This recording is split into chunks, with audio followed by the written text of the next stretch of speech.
करे साले गड़ियम का ठुकर है रे। वो बाबू कलिया मौसी किया सावत रास्ते में गाड़ा पड़ गया, उन गड़वा में गड़िया कूद के चैनवा टूटी है।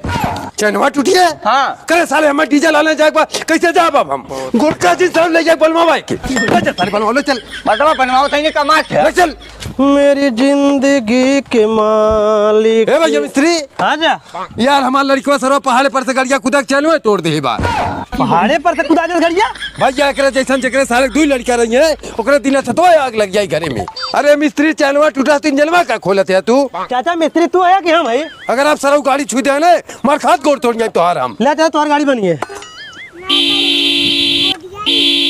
हैं? कोच गड़िया कहाँ से खरीदे है मर्दबा? सेल्फो दबाओ तो हरनवा बाजत हो और हरनवा दबाओ तो सेल्फो चलत हो। यार तो मिस्त्री है गड़ुल्लर टूटल है चैन खोलत है इंजन उलट पलट के मारे नाश कर दिए।